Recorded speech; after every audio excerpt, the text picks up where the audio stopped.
त्रिशक्ति भद्र पुरुषों। आज मैं जिस मंत्र पर चर्चा के लिए यहाँ पर उपस्थित हुआ हूँ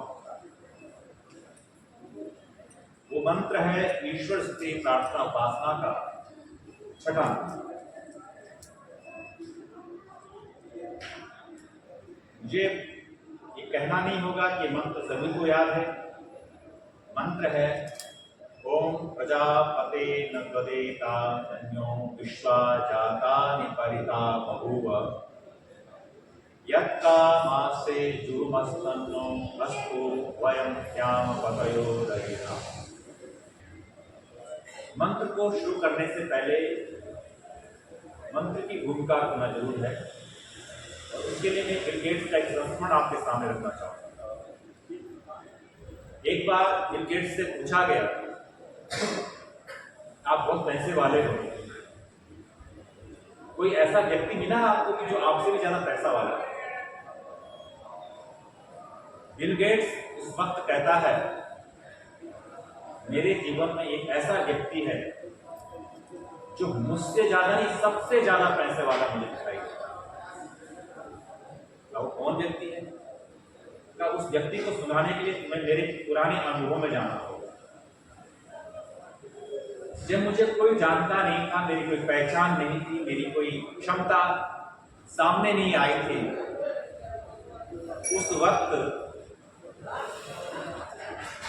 मैं रेलवे स्टेशन से गुजर रहा था और मेरे पास पैसे नहीं थे और मेरे मन में इच्छा हुई कि मैं एक अखबार खरीदूं, न्यूज़पेपर को पढ़ूं, खरीदूं, लेकिन जेब में एक सेंट भी नहीं।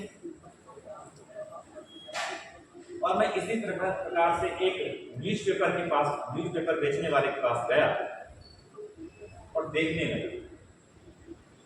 पता नहीं क्या हुआ, न्यूज़पेपर वाले ने कहा क्या हुआ, अखबार पढ़ना चाहोगे?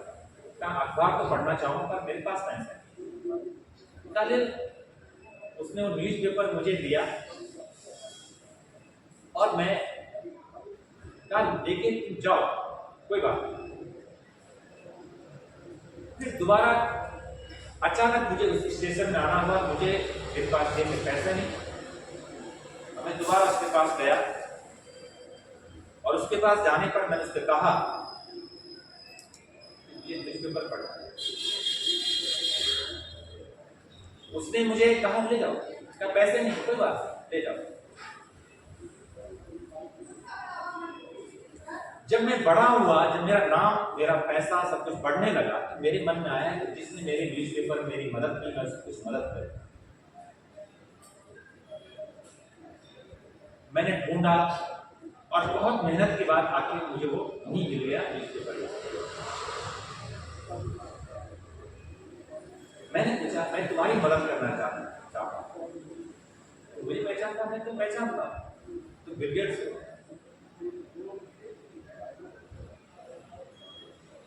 अच्छा, मुझे यह भी याद है कि तुमने मुझसे 2 बार अखबार लिया। बिल गेट्स ने कहा इसीलिए तो मैं आया हूं कि मैं तुम्हें तुम्हारी मदद करना चाहता हूं, तो बताओ क्या चाहिए। कहा तुम मेरी मदद नहीं कर पाओगे क्योंकि तुम्हें मेरी मदद करने के लिए बड़ा होना पड़ा, इतना बड़ा होना पड़ा, लेकिन जब मैंने तुम्हारी मदद की ना, मैंने ये नहीं देखा कि मैं बड़ा हूं, इसलिए तुम मेरी कोई मदद नहीं कर सकते और मुझे तुम्हारी कोई सहायता नहीं। उस वक्त बिल गेट्स कहता है उससे बड़ा आदमी मुझे आज तक कोई दिखाई नहीं दिया जिसने मुझे एकदम मेरे बड़प्पन को एकदम छोटा कर दिया। मुझे लगा कि मैं उसके सामने आज वही भिखारी हूं जिसने उसके सामने एक अखबार रखा। कहानी को मंत्र पे लाते हैं। मंत्र है प्रजापते न पर एतानि अन्या विश्व जातानि परिता बभूव। सबसे पहले महत्वपूर्ण चीज है प्रजापति। प्रजापति का मतलब है कि तुम प्रजा के मालिक हो।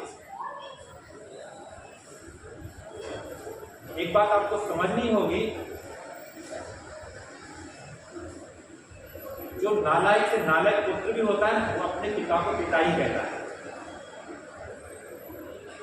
जो नालायक से नालायक निकम्मा पुत्र है वो भी अपने पिता को पुत्र ही, वो अपने पिता को पिता ही कहता है। लेकिन जो बुद्धिमान है, जो सफल हो चुका है, वो जानता है कि मेरे जीवन में मेरे पिता का, मेरी माँ का केवल माता पिता नहीं है, बल्कि मेरे जीवन में व्यवस्था को, मेरे जीवन में शासक का कोई स्थान है, सम्राट का कोई स्थान है, तो मेरे पिता का, मेरी माँ का। इसलिए इसी भाव से ईश्वर को कहा गया प्रजापति हो। तो मेरे पिता नहीं हो, मात्र पिता नहीं हो, बल्कि मैं तुम्हारे सामने क्या हूं, जैसे आप मुझ पर शासन करते हो और मैं आपका शास्य हूं, अर्थात शिष्य हूं। प्रजापति का मतलब है मैंने जान लिया है, मैंने समझ लिया है, मैंने देख लिया है कि मैं बहुत ही नालायक हूं, बहुत ही निकम्मा हूं, और मेरे पास इतने अवगुणों के भंडार है कि उनसे मैं निजात नहीं पा सकता हूं। ये मैंने समझ लिया है, इसलिए मैं जानता हूं कि मुझे कोई संभाल सकता है, मुझे कोई व्यवस्था दे सकता है, मुझे कोई प्राण दे सकता है, मुझे कोई ऑक्सीजन दे सकता है। तो प्रजापति आप दे सकते हो, क्योंकि वहीं से मुझ पर आपकी करुणा की छींटे प्राप्त होती है। प्रजापति का मतलब इस एहसास को स्वीकार करना कि मेरे में बहुत कमियां हैं, लेकिन मैं ये भी जानता हूं मेरे में कितनी भी कमियां हो, लेकिन आपकी एक करुणा की एक छींटा भी मुझे मिल गई तो मैं जाऊं उसी में मैं चमत्कार करता हूं। इस बात को जानता हूं। तो प्रजापति इस बात का प्रतीक कि अब मुझे समझ में आ गया है कि मेरा स्तर क्या है, मेरी औकात क्या है, मेरा स्वभाव क्या है, मेरी प्रकृति क्या है, और मैं आज नहीं पता नहीं जन्म जन्मांतरों से मैं कर्म बंधनों में फंसा हुआ जा रहा हूं। इससे हे प्रजापति, न त्वद एतानि अन्यः विश्वा जातानि परिता बहुव। बहुव को आपको जोड़ना पड़ेगा, एक शब्द आया परि, अगर मंत्र में याद होगा प्रजापते न तदे तारण्यो विश्वा जातानि परिता बहुव। ता से पहले परि आया, परि बहुव का अर्थ है कि तुम्हारे अलावा हे प्रजापति, आपके अलावा ये जो ब्रह्मांड है, इसमें क्या है, दो प्रकार की चीजें, दो प्रकार क्या, एक को तो हम प्रत्यक्ष कर पा रहे हैं, एक को तो हम आंखों से देख पा रहे हैं, एक को हम आंखों से नहीं देख पा रहे हैं। ये दोनों प्रकार का जो प्रत्यक्ष अप्रत्यक्ष संसार है, इस प्रत्यक्ष अप्रत्यक्ष संसार को यदि कोई अपने काबू में कर सकता है तो केवल आप हो और किसी की औकात नहीं है। ये बात मुझे समझ में आ गई। आपके अलावा इस धरा पर, इस ब्रह्मांड में कोई भी ऐसा नहीं है जो इन सबको बहुत ही छोटी निगाहों से देख सके। अब यहां पर अगली जो पंक्ति है, सबसे पहले तो ये जान लिया कि मेरे पास कोई चारा नहीं है, मुझे आपकी शरण में आना ही पड़ेगा, सरेंडर करना ही पड़ेगा। और सरेंडर ऐसा कि पूरी तरह से समर्पण, आपकी कृपा के अलावा कुछ हो ही नहीं सकता है। आगे की बात है, जब मैं ये सोच लेता हूं कि संसार में आपका ही व्यवस्था का संचार है, जब मैं इस बात को समझ लेता हूं, एक बात समझ में आती है, यह कामा, जो जो डिजायर हैं, जो जो सपने हैं, जो जो कामनाएं हैं, जो जो अपेक्षाएं हैं, जो जो इच्छाएं हैं, जो जो अभिलाषाएं, यत् कामः का मतलब, यत् कामः जुहुमा, मैं सोचता हूं, मैं पुकारता हूं, मैं कहता हूं, मैं सोचता हूं, जो जो मेरे अंदर कामनाएं हैं, जो जो मैं सपने देखता हूं, यत् कामः हम पुकारते हैं, चाहते हैं, तन्नो अस्तु, उसको पूर्ण करने वाला, उसको संपूर्ण करने वाला कोई है तो आप। अब यहां पर सबसे महत्वपूर्ण चीज जो है, धरती पर 3 प्रकार के लोग, पहले वो लोग हैं जो बहुत अंदर से भी सरल हैं, बाहर से भी सरल, जिनका चरित्र जो है ना हमेशा सरल वाला, जिसको हम साधु, ऋषि, महर्षि, मुनि, संत, साधु कह सकते हैं। दूसरे वो लोग हैं जो अंदर से भी क्रूर है और बाहर से भी क्रूर है, जो कहते हैं मैं आतंकवादी हूं, जो कहते हैं हाँ मैं आतंकवादी, मैं नालायक हूं, मैं डकैत, और बोलते हैं तुम्हें मारूंगा। दूसरे प्रकार के लोग, आपको सच कहूं, पहले लोगों से कोई खतरा नहीं, दूसरे लोगों से कोई खतरा नहीं। कि पहले वाले ने तो कह दिया वो सरल है, चरित्र भी सरल है, बाहर से भी सरल है, अंदर से भी सरल है। दूसरा क्या है कि वो उसकी आंखों में गुस्सा है, क्रोध है, तो अंदर से भी क्रोध है, बाहर से भी क्रोध है, सबके सामने, तो एक तरह से सच बोल रहा है, उससे तीसरा जो लोग हैं, तीसरे जो प्रकृति के लोग हैं, विशेष करके हमारे राजनेता, जो कपड़े तो सफेद पहनते हैं, जिनके वस्त्र तो धवल होते हैं, लेकिन अंदर से वो क्रूर होते हैं। तो यहां पर एक बात समझनी है कि जब हमें प्रजापति का स्वरूप समझ में आता है तो सबसे पहले मुझे अपनी चालाकियां समझ में आती है। मैं किन चालाकियों से लोगों को ठगता हूं, किन चालाकियों से लोगों को मैं बेवकूफ बनाता हूं, ये मुझे समझ में आता है। दूसरी बात ये भी समझ में आता है मैं किससे डरता हूं। प्रजापति का मतलब मरना तो मुझे है ही, तो किस बात का डर, किस प्रकार का भय। प्रजापति कहने का मतलब मरना तो मैंने है ही, तो डर किस बात का। और जब मुझे पता है मरना ही मुझे है, कि किस बात का लालच। तो सारा का सारा जो खेल होता है भय और लालच में होता है। तो प्रजापति एक वो सूत्र है, वो संदेश है, ये मानना है कि जीवन केवल आज का नहीं है, जीवन केवल इस जन्म का नहीं है। कि मैं बार बार याद कराता हूं कि हमारे इस सृष्टि को, इस काल की सृष्टि को हुए 1,96,58,53,126वां वर्ष इस बार अप्रैल में नवरात्र में शुरू हुआ।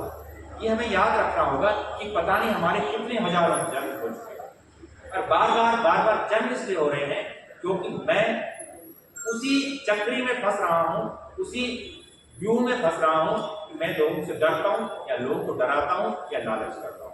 तो प्रजापति ये कहता कि नहीं, अब मैंने प्रजापति कह दिया, अब मैंने इस बात को जान लिया है, समझ लिया है कि मैंने जो है अब अपने पर काम करना है, मैंने अब अपने स्वरूप को समझना है, मैंने अपनी अपेक्षाओं को क्लियर करना है कि मुझे चाहिए क्या।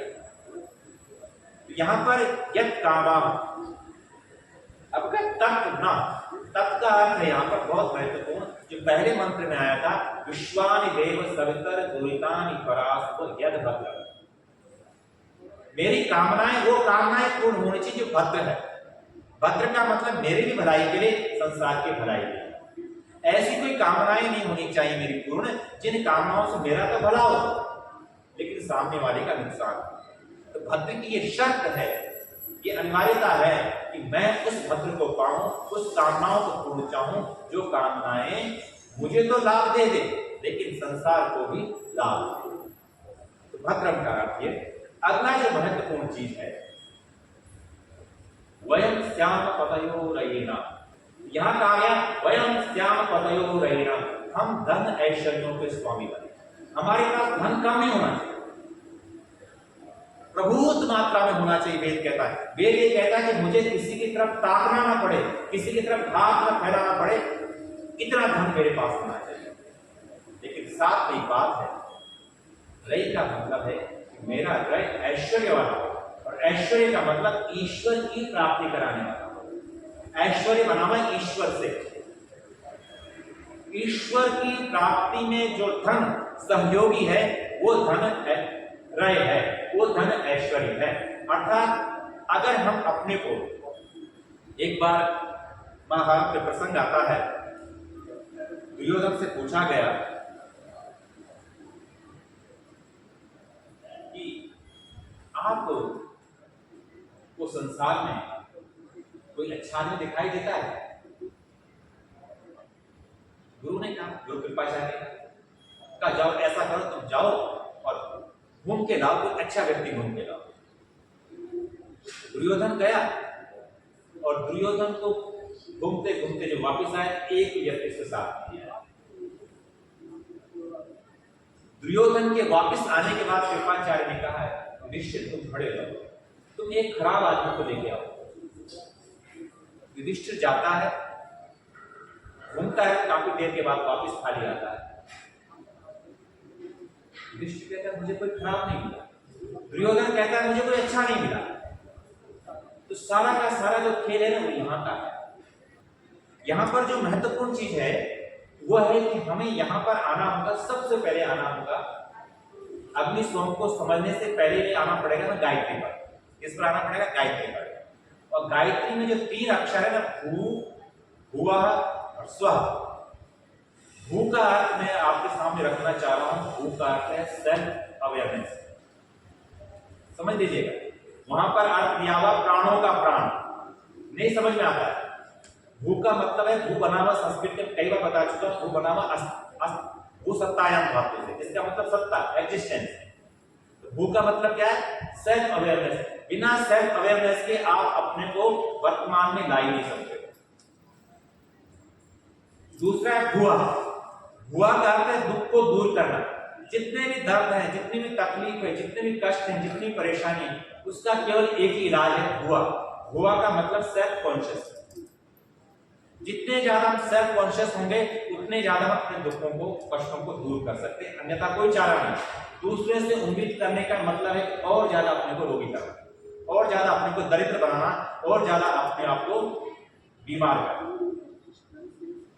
इसी में बात कहता हूं, मेडिकल शब्द है ना, मेडिकल का उल्टा कर दीजिए हिंदी में,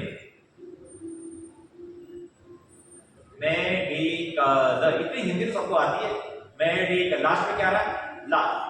दूसरे नंबर पर का, तीसरे नंबर पर डी, डी लकड़ी में।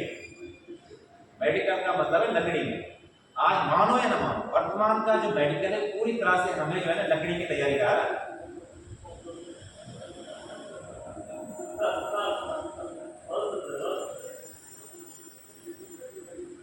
मैंने कुछ गलत बोल दिया हो फिर माफी चाहूंगा जी।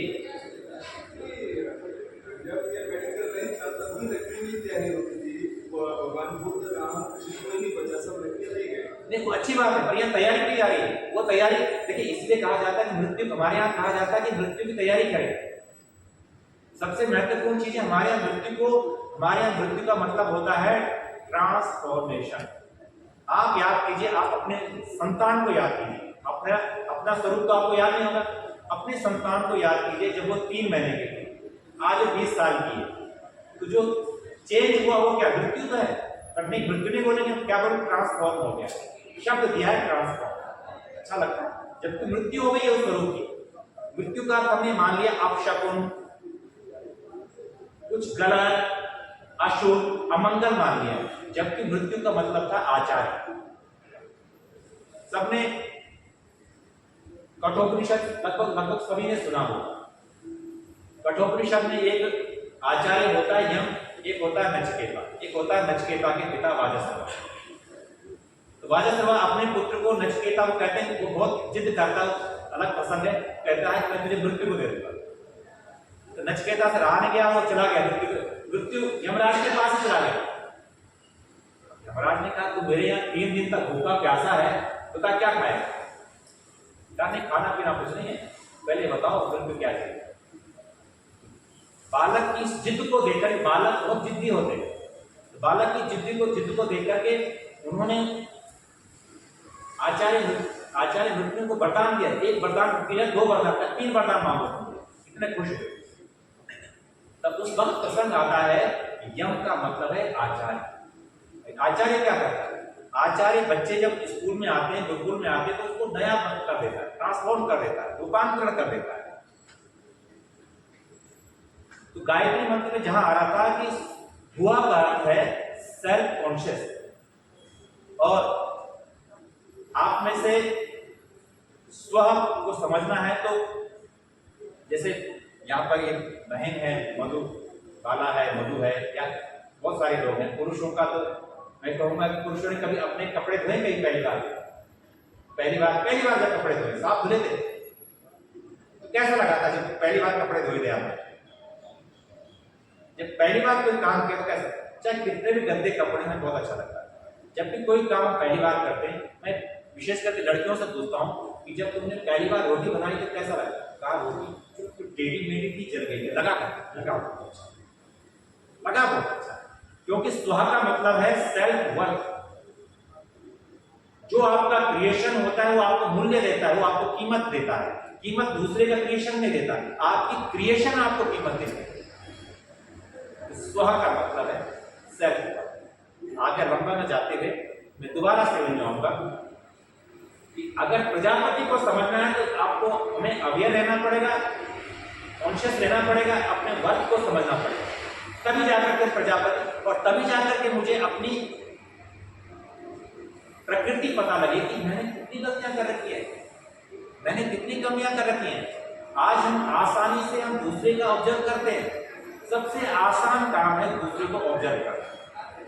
आज आप कोई बढ़िया सी फोटो बना लीजिए आप और 10 लोग मिल जाएंगे उसमें कभी निकालने वाले। अगर उन्हीं व्यक्ति से कहा जाए कि अच्छा ये फोटो बना के देखते हैं, बनाना नहीं आता। तो निर्माण सबसे कठिन कार्य है, उसमें गलतियां निकालना सबसे आसान काम है। तो प्रजापति बनना है तो प्रजापति बनने के लिए सबसे महत्वपूर्ण चीज है कि अब मुझे संसार की चिंता नहीं है, अब मुझे अपने ब्रह्मांड की, कहा जाता है यथा पिंडे तथा ब्रह्मांडे, यथा ब्रह्मांडे तथा पिंडे, अर्थात मेरा जो ब्रह्मांड है, मेरा जो स्वयं का जो पिंड है, उस पिंड को मुझे समझना है, क्योंकि उसी के द्वारा मैंने बहुत सारी गलतियां की हुई हैं, बहुत सारे मैंने पाप किए हुए हैं। लेकिन है प्रजापति, मैं जानता हूं जिस दिन तेरा आशीर्वाद मुझे मिल गया, एक पुण्य भी मुझे उन पापों को सहने की क्षमता देगा। पाप खत्म नहीं करेगा। एक बात जरूर समझ लीजिएगा, हमारा सिद्धांत यह है कि जो कर्म किए हैं उन कर्मों को कोई ताकत नहीं उठा सकती, लेकिन ईश्वर की कृपा, ईश्वर का आशीर्वाद, ईश्वर का वरद हस्त उन पापों को, उन कर्म फल को भुगतते समय मुझे सहने की क्षमता होगी मेरी। ये प्रजापति का था। वयम श्याम पतयो रहीना। आप सबको दोबारा से कहूं, हम धन ऐश्वर्य के स्वामी बने, और धन ऐश्वर्य के स्वामी बनने के लिए हमें अपनी यात्रा का प्रारंभ करना होगा। और यात्रा का प्रारंभ होता है खुद से, अपने से, स्वयं से। हमें छोटी छोटी चीजें पर काम करना होगा। हमें बड़ी बड़ी चीजों के ऊपर काम करने से अच्छा छोटी छोटी चीजों में, उन्हीं में है कि हम वाक संयम पे काम करें, अपनी शांति पर काम करें, कैसे मैं शांत रहना है। और सबसे महत्वपूर्ण चीज है कैसे हम अपने को हमेशा स्माइल रखें, कैसे हम अपने को मुस्कुराते हुए रहे। इस पर अंदर से ताजगी मिलेगी जब हम से मुस्कुराते रहेंगे। ये भावना के साथ मैं अपनी वाणी को विराम देता हूँ। ओम शांति शांति शांति।